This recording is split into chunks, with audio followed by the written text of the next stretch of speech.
Good morning and welcome to the OSSE and DC Health School Immunization Policy Updates Technical Assistance Call.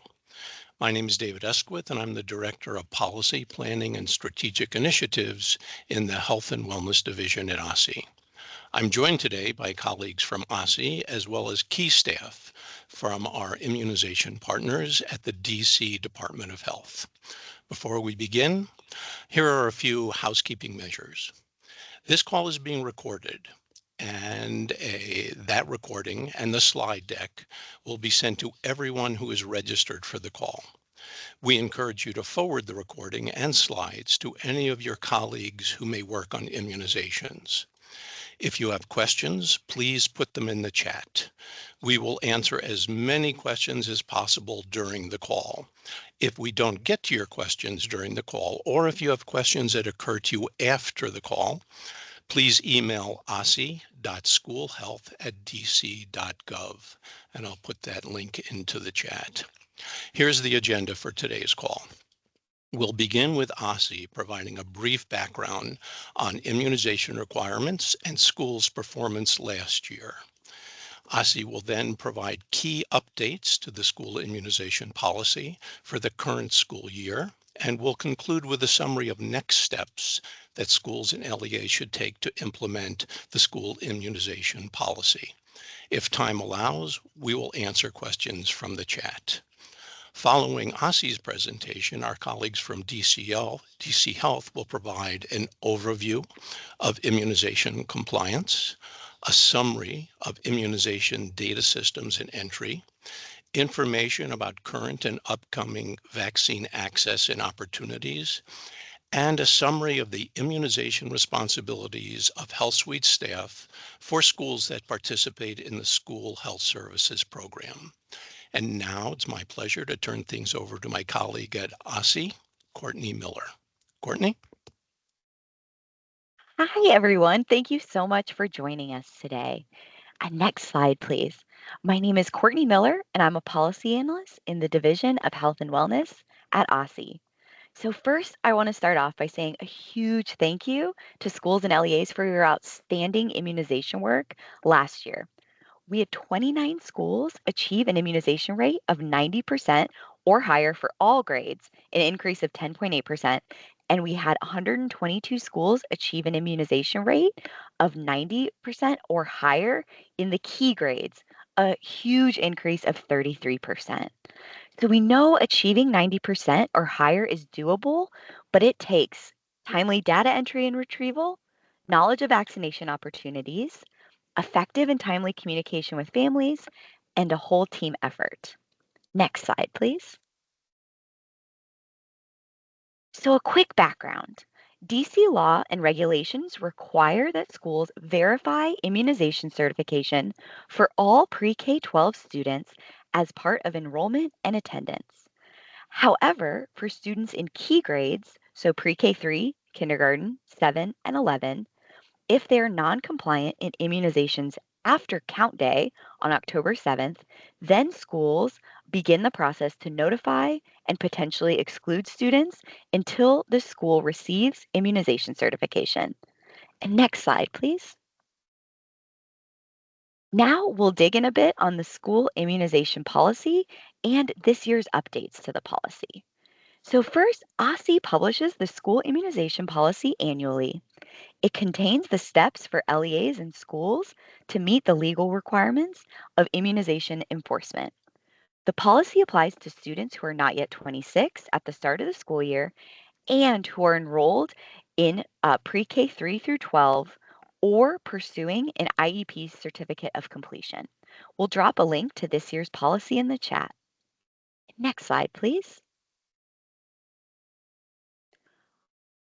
So throughout the resources on the OSSE School Immunization Policy website, you'll see that resources are color-coded in blue and in green. Immunization activities that apply to all students are marked in blue and green only. Oh, and green, or sorry, if it applies to all students, it's marked in blue, and then the green only applies to students in the key grades of pre-K 3, kindergarten, 7, and 11. So the six steps to immunization policy implementation are laid out in detail in the school immunization policy, as well as a resource that we'll drop in the chat. But I'll just go over a quick summary of the six steps right now.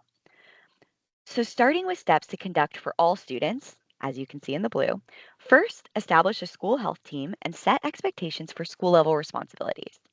Second, give immunization info to all families and make sure you have communication protocols set. We'll drop a communication log example in the chat, as well as our website, which contains lots of family facing and translated immunization resources. Third, frequently review immunization compliance information in the ICP. And fourth, double check records and send initial and subsequent notifications to families of students who are not in compliance with immunization requirements. So now in this fourth step, we're going to shift to just students in our key grades, so pre-K 3, kindergarten, 7 and 11, that are not compliant with immunizations. So fourth, also send a specific warning notification of temporary exclusion if students still aren't compliant, and then a final notification of temporary exclusion. Fifth, for whatever students are excluded due to immunization noncompliance, continue outreach efforts and use attendance codes AFUI for unexcused absence immunization. And sixth, excluded students can return when immunization certification is confirmed, and absences then need to be reclassified as excused absence immunization, which is AFEI. Next slide, please. So just some key updates of the school immunization policy for this year. We've updated the key dates, including district-wide notification and exclusion dates, as well as new guidance on appointment cards. After feedback from schools and LEAs last year, we also want to provide additional clarity on policy applicability to 4 student subgroups: those in foster care, those newly arrived to the US, those enrolled in full-time distance learning programs, and students who become non-compliant after the district-wide notification date. Next slide, please. So in this section, I'd like to hone in on the upcoming steps for exclusion eligible students in the key grades, pre-K 3, kindergarten, 7 and 11, so the green portion, and provide clarity on next steps in the process. Starting in mid-October, so around October 15th to the 25th, after count day of October 7th, enrollment settles in schools and there's for within OSSE as well as within the ICP. Use this window to begin preparing your notifications before the district-wide notification date of October 28th. So on October 28th, do a final check between the ICP, paper immunization records, homeless status, etc., to ensure that all non-compliant students in key grades receive a notification letter on this day. And then throughout November, schools that excluded few to no students told us that they frequently communicated with families before and during this November window. So they used phone calls, emails, text messages, parent teacher conferences, pick up, drop off, and any other touch points that they could to ensure families were able to secure and complete immunization appointments. And final notifications are sent to remaining non-compliant students on December 6th, which at this point is hopefully a dwindling group of students. And the district-wide exclusion day is December 9th. Next slide, please. So one new piece of the policy this year is around appointment cards. This portion really only becomes relevant on December 9th, exclusion day, for students who are still non-compliant after the December 6th final notification. So if a student comes to school on December 9th with an immunization appointment card dated December 31st or sooner, they shall not be excluded, and schools should keep a record of that appointment date. School students should come to school with immunization documentation the school day following their scheduled appointment in order to avoid exclusion. So students who miss their appointment or if they don't receive all the missing immunizations at that appointment, then they shall be excluded like any other student until they come into compliance. We know some families have trouble securing a timely appointment or they wait until the last minute sometimes. So, this temporary flexibility exists to ensure that all students receive their immunizations before returning for the spring semester. Next slide, please. So, after questions and feedback from this group last year, we added some clarity to the policy around four subgroups of students. So, that first group of students is students in foster care. And just a clarification that these students are required to adhere to the policy, and schools can work with CFSA and DC Health for the best guardian contact and or to connect the student to primary care. Next slide, please. The second group are adult and foreign-born students. So if students are enrolled in adult serving or alternative schools, they are not required to adhere to the policy. This includes diploma-seeking students post-GED or NEDP, as well as those on an academic track that are not seeking a diploma. However, as we said at the beginning, if an adult student under age 26 at the start of school is enrolled in a pre-K through 12 grade band or pursuing an IEP certificate of completion, then the immunization policy does apply to these students. So if you need help finding or interpreting adult or foreign-born students' immunization records, please reach out to DC Health and we'll share more information about that later. And if a student has newly arrived to the US and they meet the criteria of students experiencing homelessness, then please follow that guidance. We'll drop a link to that guidance in the chat. Just a reminder that students experiencing homelessness cannot be excluded from school for immunization noncompliance.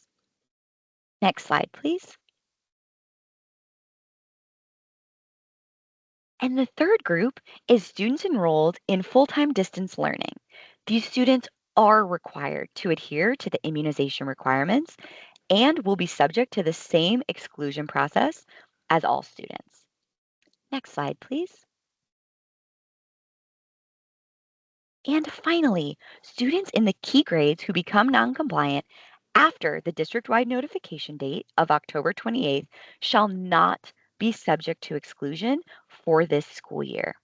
For all groups of students to which exclusion does not apply, including students in non-key grades, we obviously do still encourage schools to communicate immunization requirements to families and to share immunization opportunities, even if the exclusion uh, policy does not apply to them. And next slide, please. Now we'll touch on steps you can take now and in the near future. Next slide, please. Establish a school health team right now if you haven't already and start setting recurring meetings. Establish protocols for ensuring that health forms, so UHCs, are provided to the health suite staff or IPOCs for timely data entry. We highly encourage to set up a process where these forms are delivered daily to the health suite, whether that be the DC Health services program, your own health suite staff, or your IPOC that enters that information. Also, a reminder to input IPOCs into IDS, to review policy and resources shared on the call, and to work with your school health team to send initial notifications to non-compliant students in all grades to ensure families can make appointments in a timely manner. Later this fall, work with the school health team to develop and send out warning notifications in October to non-compliant students in exclusion grades and conduct regular outreach throughout November to these students and families. Next slide, please. Also, a reminder that every school is required to have 2 immunization points of contact, also known as IPOCs. For schools participating in the School Health Services Program, one IPOC is a member of the health suite staff, and the second IPOC is selected by the school leader. In schools that don't participate in the School Health Services Program, the school leader should identify both IPOCs. OSSE and DC Health use the IPOC list listed in OSSE's IDS system, so the same system that stores all staff role and contact info for all immunization communication and data system access. So to make changes to IPOC information in IDS, so including removing outdated staff information as well as adding up-to-date IPOCs, please contact your OSSE data liaison. We'll drop the link to the contact list in the chat. Next slide, please. And finally, here is the contact info at OSSE and DC Health for resources and questions. We'll drop the info in the chat also. And just a reminder, as Dave said at the beginning, all of these slides and the recording will be sent out in call notes for your reference. And now I'll pass it back to my colleague Dave for some questions. Yeah, well, thank you, Courtney. And, at this point, we only got 2 questions in the chat. If people have other questions on the school immunization policy, please add them now. One question I think you just answered, Courtney, which is if someone has colleagues who are not able to participate in this call, can they share the slide deck and the recording with them? And the answer, of course, is yes. We'll send this out by email. So we encourage you to share it with your colleagues. And then Martita asked a question about the ICP, which I think we're going to hold on because our colleagues at DC Health are going to go into a lot of detail on the immunization compliance portal. And Martita, if that question is not answered over the course of their presentation, then we'll circle back to you to make sure that you get an answer to that question. So at this point, not seeing any other questions in the chat, I'm going to turn it over to Ledwin, one of our distinguished colleagues from DC Health. Ledwin. Yes, thank you so much. Good morning, everyone. My name is Ledwin Ioibo. I am a nurse specialist within the immunization division and also the school point of contact. So if you have questions, concern regarding school immunization, I will be the person to contact. Thank you so much for joining us, and thank you for leading immunization efforts in your school. Next slide, please. So when it comes to the immunization compliance policy, our goal has always been to prevent the spread of infectious diseases. And to do so, we need to ensure that all students are fully immunized. Immunization compliance is very important for all grades in your school, and the policy is largely consistent with that of the previous year. So for the school year 2024-25, students in key grades, pre-K, kindergarten, 7 and 11th grades will be temporarily excluded from school if they do not have up-to-date immunizations. Next slide, please. So I'm going to talk briefly about immunization data systems, which are going to be used to determine immunization compliance and help you follow up. Next slide, please.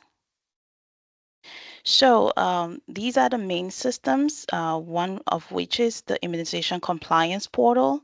I'm going to call it ICP moving forward. And we do have doses and the self-service portal. ICP is used to determine compliance, and it helps you determine, which students are compliant, which ones are not. It also includes vaccine deferral information. Deferral is what some of you know as exemptions. Also, the Immunization Compliance Portal is used to review, download, and export compliance reports, both student level and school level. The ICP will also help the user generate parental notification letters to notify parents that their children are not up to date, or that they are due for vaccines. And then we have doses, which is the system of records for immunizations in the District of Columbia. It is used to it's also known as the immunization registry, and it's used to review student records and deferrals. Then we have the self-service portal, which is used to submit immunization information to us, such as records that you want us to translate, titers, HPV opt-out forms, UHCs with medical exemptions. All right, so these are the systems that you'll be using to help you determine compliance in your school and help you follow up with parents so that they give you those records that are up to date. Next slide, please. So I'm going to go into a little bit more detail when it comes to the ICP. The ICP reflects school enrollment data that we receive from OSSE, and then this information is matched with immunization record data from doses. The ICP includes student immunization compliance status, and it also includes the vaccines that the children and the students are due for. So within the ICP, users are able to generate reports, both school level and student level compliance reports. They are able to review this information, download it, and even export it so that it's easier for them to, navigate or use. Also, there are letters that they are able to generate, which are parental notification letters and address labels, so that when they're ready to send out that letter, they're able to put on the address. So these letters will notify parents that their child is due for a vaccine. Also, there is support information on the system. It includes key contacts for support, reference documents, and office hours, which I'm going to explain later. Next slide, please. So when it comes to school enrollment data and the ICP, updates to enrollment data are expected through enrollment count day, which is October 7th, 2024. And all updates to school enrollment can only be made by the school's LEA. So if a school is experiencing any discrepancies or inaccuracies when it comes to their enrollment data, they will need to contact their their LEA, data manager, or enrollment audit point of contact. So on our end, we are not able to make those changes. So if you have any issues with your data, you will need to contact your LEA data manager. Next slide, please. So when users first log into the ICP, this is how the page looks like. If you already have access, you will most likely be familiar with this page. Next slide, please. So we also plan to enhance the ICP with some features, and one of them is the OSSE template letter. So these letters will help you with exclusion. When it comes time to exclusion, you'll be able to download this. You'll be able to click on the link to get to these letters, and these letters are also they are also available in other languages. Next slide. Users will also be able to, generate reports, especially exclusion reports. So the exclusion eligible reports will reflect enrollment data in key grades as of October 28, 2024. Also, while enrollment data is going to be frozen for these key grades, the compliance information will continue to update. Again, the reports will be used by school staff to help them with exclusion activities. And these reports, we plan to have them available by November 4th of 2024. So I heard Courtney mention, the homeless population. So schools will have to be responsible, to take into account any additional students who are experiencing homelessness and those who have future appointment cards. We do not get a line list of these students, so the school will have to take into account those students who are experiencing homelessness and who have a future appointment to get their vaccines, when they consider temporary exclusion. And exclusion day is December 9th, 2024. Next slide, please. So we do offer office hours. We understand, this process, some people may need additional help when navigating systems. Maybe they may have questions about their students' immunizations and compliance. So we do offer office hours on Mondays and Thursdays between 3:15 p.m. and 4:15 p.m. If a user logs into the ICP, they are able to see this link on the right-hand corner, bottom of the page. They're able to click on it, and it's going to take them to a Teams meeting where we can meet and answer any questions about your students. We can help you navigate the systems that I just mentioned. So these meetings are not mandatory, or these office hours are not mandatory, but I highly encourage you to attend, or whoever your IPOC is to attend, because it's much easier to navigate on a meeting than go back and forth via email. So I highly encourage this. Next slide, please. So the ICP also has some contact information. It has contact information for both the immunization division and even school health. So if someone is trying to get access to systems or even reset their passwords, they're able to find contact information on there. Next slide. So let's talk a little bit about data entry. So Ledwin, next excuse slide. me, Ledwin. Yes. Ledwin, if I can interrupt you for a minute.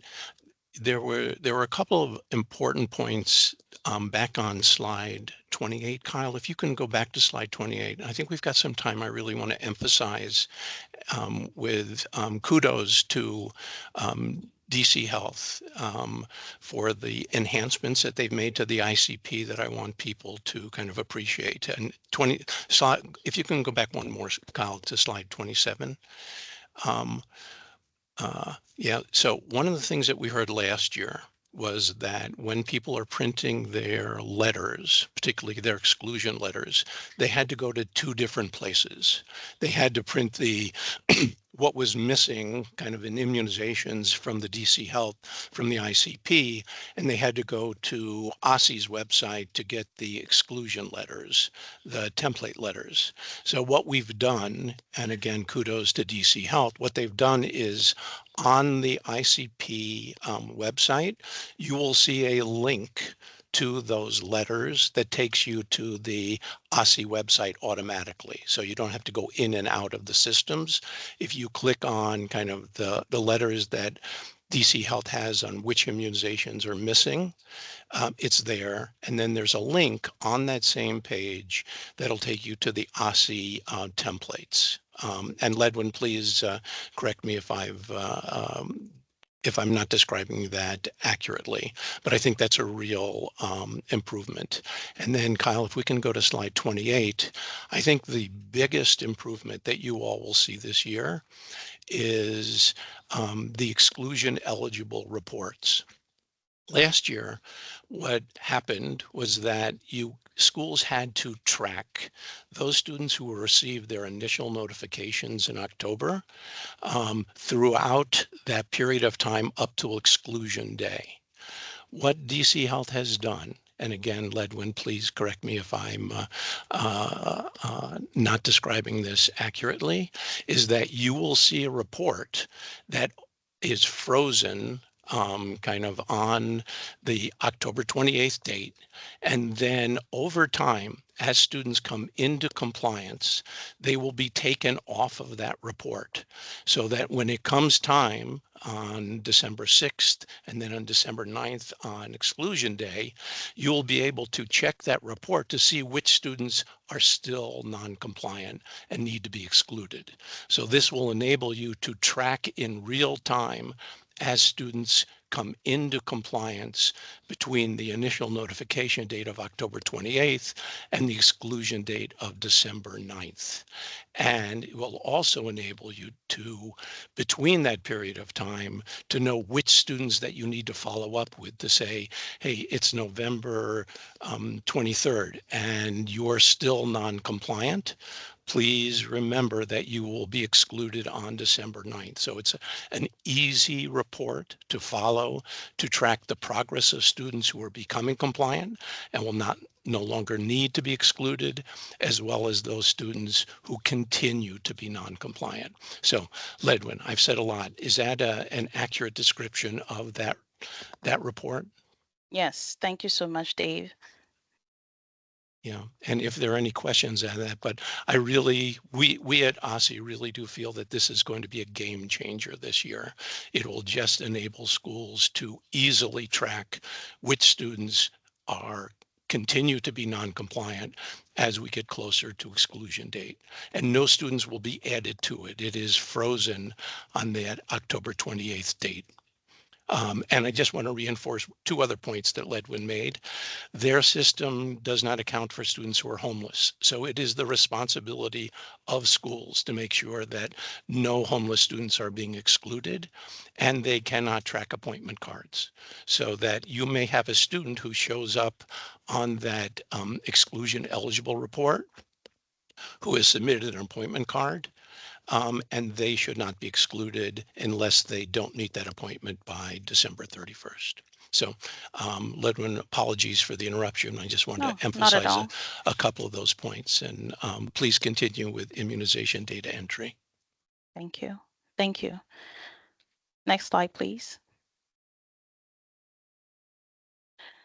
So schools which are part of DC Health School Health Services Program will continue to enter data directly into the School Health Management System, also known as SHIM. Please note that only the ICP should be used for immunization compliance determinations and not any other system, not SHIM.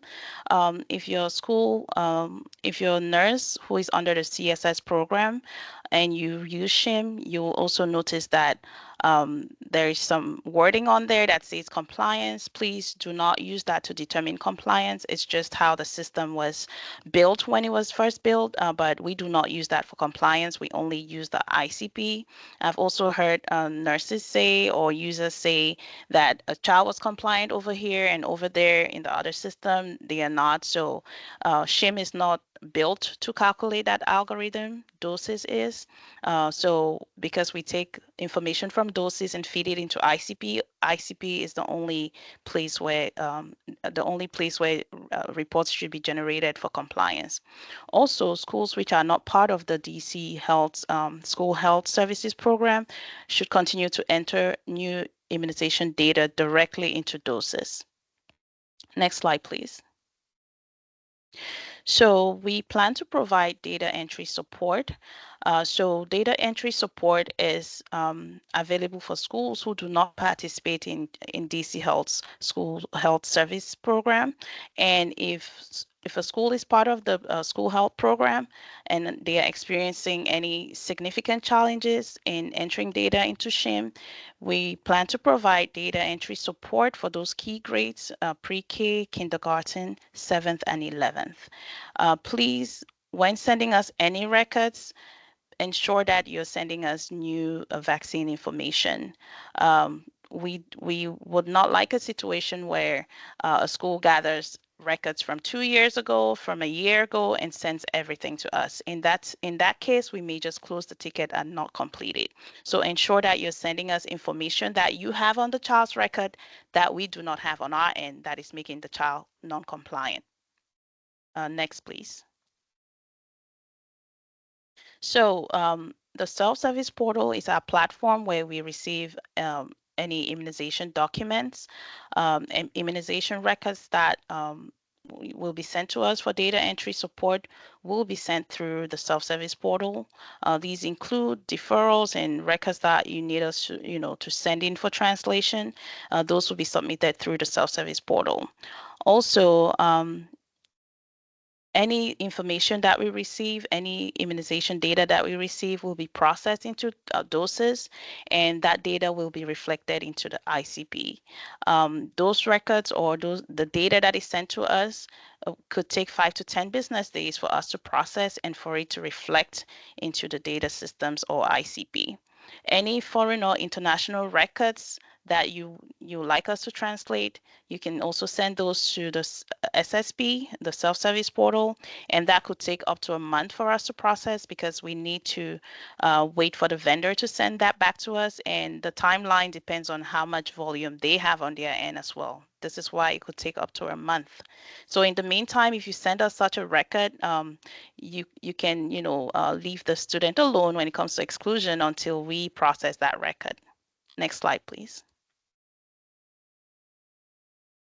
So some of the documents that we expect to receive through SSP include universal health certificates for students that are out of compliance, vaccine records, for those students that are out of compliance, HPV opt-out forms, religious exemption forms, and medical exemption forms, and title results. Next slide. So what does the immunization process look like? Next slide, please. So if for those who are working on immunization at the school, or even people who are new to the process, this is what the compliance process looks like. So the IPOC begins by generating a compliance report from the ICP to identify which students are non-compliant and the vaccines that they are being flagged for. And then they're going to check in their office health suite to see if they have records for these students who are being flagged as non-compliant. And if they have the student's record, they will enter missing vaccine information in the appropriate system. CSS nurses will use SHIM, and every other user will use doses to enter this vaccine data. And for those students on the list who are non-compliant, but the IPOC doesn't have their record on file, they are going to use the ICP to generate parental notification letters to notify the parents that their child is due for a vaccine. And once they obtain an updated record from the parent or guardian, then they will review the record and enter missing vaccine information for these students who are non-compliant in the appropriate data system. So they will repeat this process until all their students are up to date with their vaccines. Next slide, please. So here are some key takeaways when it comes to everything that I've said so far. The ICP access request or password resets, the user can send a request to doses.helpdesk@dc.gov. Also, please bring any compliance questions you have to office hours. It's much easier to communicate that way instead of going back and forth via email. And also, we can help you navigate the systems that you're going to be using for immunizations. Updates to enrollment data are expected through enrollment count day on October 7th of 2024. Also, if you have any inaccuracies or discrepancies with your enrollment data at your school, kindly contact your LEA to address those. Immunization records that are submitted for data entry support and deferrals should be submitted to the SSP, also known as the self-service portal. And it could take 5 to 10 business days for us to process on our end and for it to be reflected in the ICP. Kindly only submit records which include new vaccine data. Vaccine data that is missing in our system that you have with you. Only submit those records. Do not send everything that you've gathered so far. This is going to take time on your end and our end as well. So just make sure that you're submitting records with up-to-date vaccine information. Also, to ensure that your school's compliance information is accurate, please make sure that you're entering those the vaccine information that you receive into the appropriate data system as soon as you get the records. Please do not hoard them. Do not keep them in your office. Do not wait until December, as you will find it overwhelming. So it's better to enter those vaccine records into the systems as soon as you get them. And if you feel overwhelmed, please reach out for help for data entry. Next slide, please. So we do have an upcoming training opportunity for all schools. This will take place on Wednesday, October 2nd, 2024, from 10 a.m. to 11:30 a.m. We're going to send a meeting link, and please, you can share this with other colleagues, anyone who is an IPOC in your school or who will be working on immunization activities in your school. Next slide. We do have Next slide, please. We do have some upcoming vaccine opportunities at these locations. Please share these with parents, with your colleagues. We also have a vaccine exchange program where schools can request for vaccine events. So please take advantage of this, share with your parents, and we just encourage you to be on top of your vaccine activities now rather than wait until December, because sometimes parents also complain that they're not able to get appointments, that slots are full. So please share these with your parents, and also make sure that whoever is an IPOC in your school who is in charge of vaccine is also proactive and working on those students who are not up to date, and also attending office hours to address all their concerns and questions that they may have. Next. Thank you so much for listening, and I'm looking forward to any questions that you have. I'll turn it over to my colleague, Will. Good morning, everyone. Thank you, Ledwin. My name's Will. I'm here to briefly represent the School Health Services Program, just with some small reminders. A lot of it we've already covered, but just to make sure we're all on the same page for schools that participate within the School Health Services Program.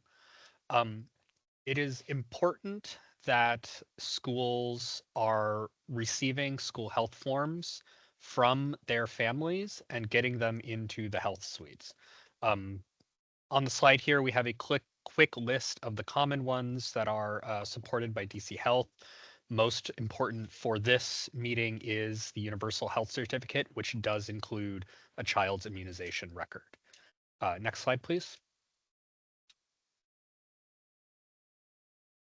So to emphasize or re-emphasize what has already been said a few times, each school is expected to have 2 IPOCs, and if your school does participate in the School Health Services Program, your health suite staff person will operate as one of your IPOCs.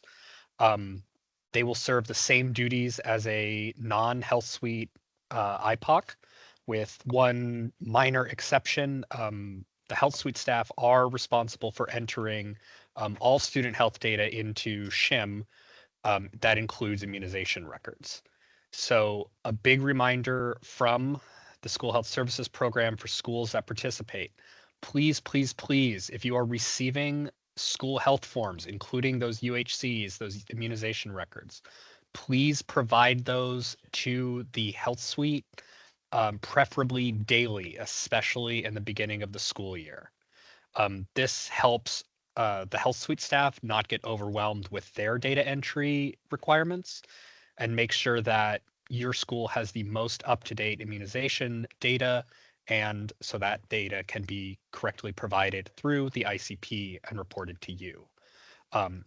Your health suite staff can help you pull reports off the ICP. They can help you print letters utilizing those resources. And they're always there to help contact parents and coordinate resources as needed.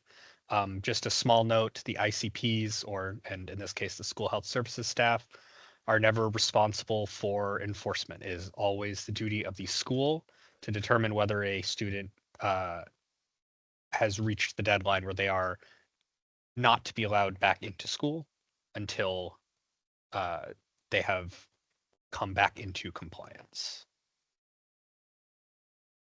Next slide, please. And I know you've already seen this slide, but again, we really do encourage everyone to utilize those training opportunities. Make sure that you have all the information that you need. Thank you very much. And I'll pass it back to the team. I believe we're on questions. Yeah, thank you, Will, and thank you, Ludwin. We do have a number of questions, and I'm going to start with the first one around vaccine opportunities. It's a question regarding the September calendar. That is the September pediatric vaccination opportunities calendar available?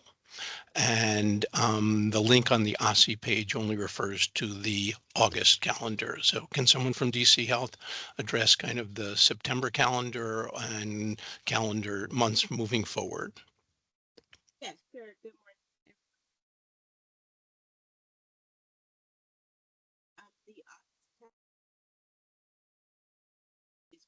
Sorry, Heather, we can't hear you. The main thing that is remaining for the September opportunities are what was shared in the slides. So the walk-in opportunities at Cedar Hill Urgent Care and Grubbs Southeast. At this time, we are still working out contractual agreements and grant agreements for additional opportunities, and those will likely be available for October. So there is not a September calendar. You're not missing any information. If you are looking for access, I encourage you the phone number for Cedar Hill Urgent Care is still on the August calendar, as well as links were dropped in the chat for Grubb Southeast. Great. Thank you, Heather. Next question, we've got a couple of ICP questions. One of them is, when exporting the data from the ICP, it does not reflect the vaccines the scholar is missing. How can we get that information within the export? And I believe that information is there, but Ledwin, you want to kind of elaborate on that? I do believe that information is there, and I haven't seen it missing so far. So I'm going to leave my email in the chat. Please let me know a time when we can share screens and I see what you see on your end. This is new to me. I'm going to put my email in the chat. Thank you, Ledwin. Here, I think this is another pretty straightforward question, is that when will we have access to the ICP and the non-compliant student list?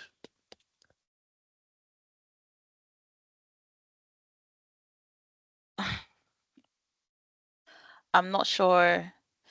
Are you new to the school? Because if you are an IPOC in the school, you should have access by now. So you can request for access by going to, by sending an email to doses.helpdesk@dc.gov. And please, if you have someone at the school who is no longer there, please notify us so that we can take them out and, grant you access. Yeah, and I think the straightforward answer, that information is there. There is student immunization status data in the ICP now. It's been there since late August. So that information is currently in the ICP. Couple more ICP questions.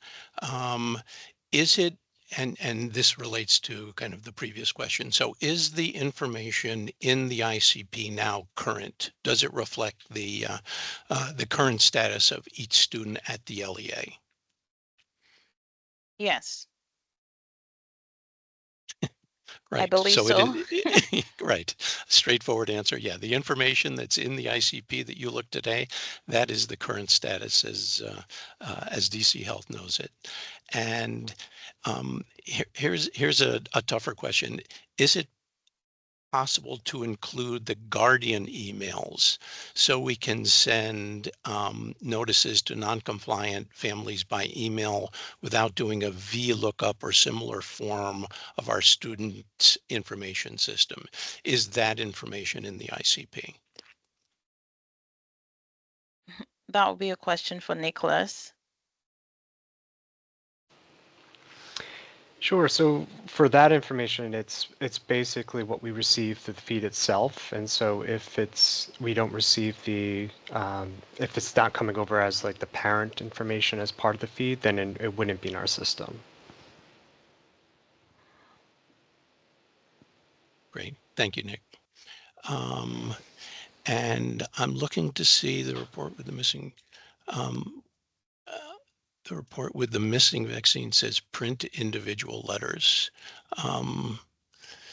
Yeah, I'm not seeing any other questions that we haven't answered. I'm looking at my colleagues here at OSSE who may be looking in the chat as well in case I missed any. So let me point out that if a student is not due for anything, you're not going to see any vaccine information. So you will only see vaccine information if a student is due for a vaccine. Great, thank you, Ledwin.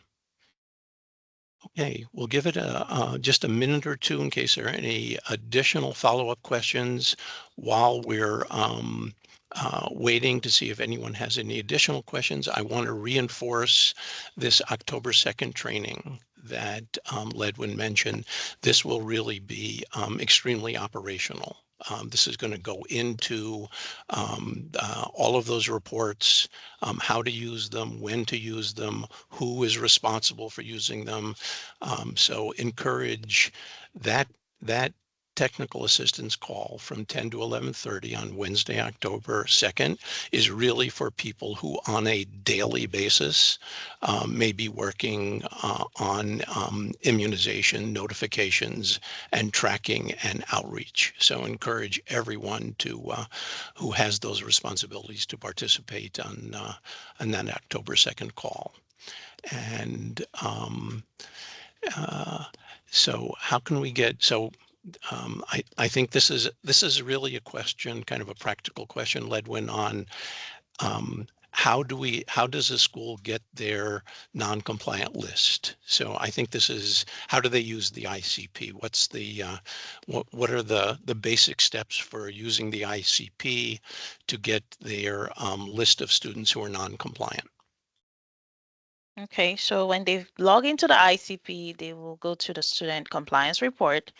And once they get to the report, there are also instructions on how to filter your report. If you're assigned to just one school, you're going to see your school's report right away.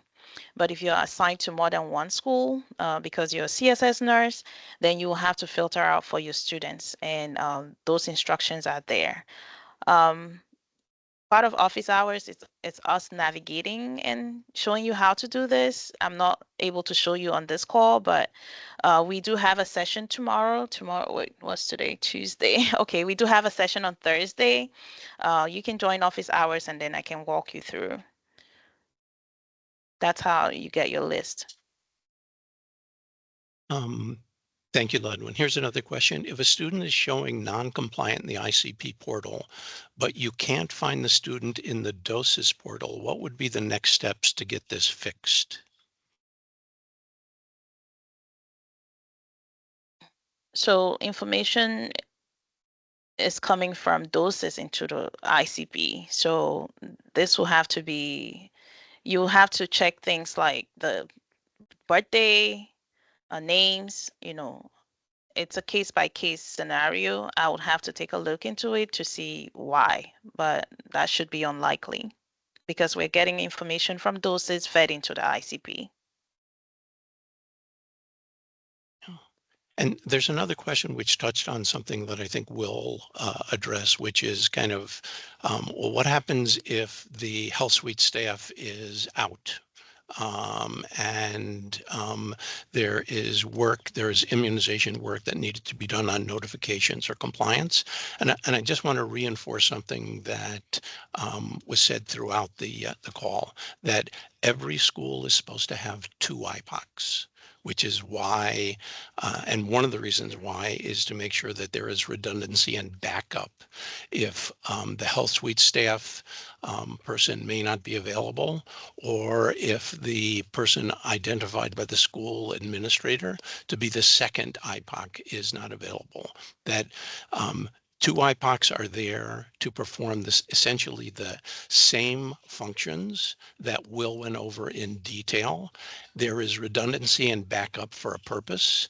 It should never be the responsibility of any one IPOC to carry out those responsibilities. There are 2 IPOCs required for every school.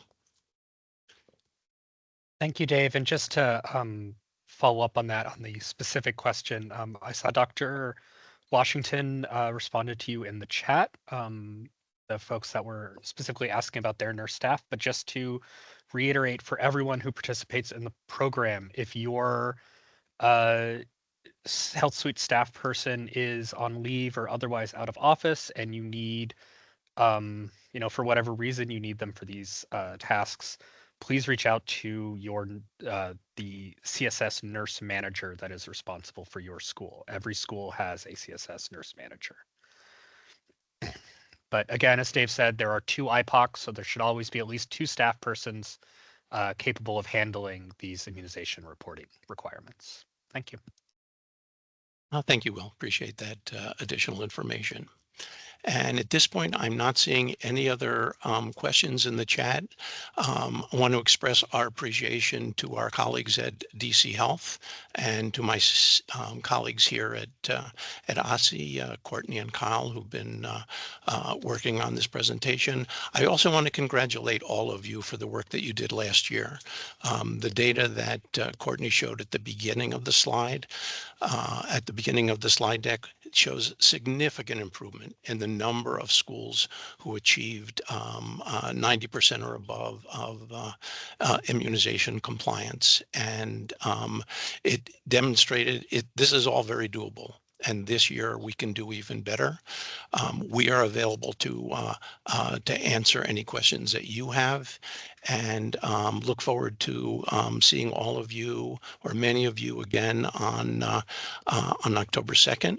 We will send out the recording as soon as it is available, as well as a slide deck to everyone who participated in the call. So thank you all, and have a good day. Thanks, everyone.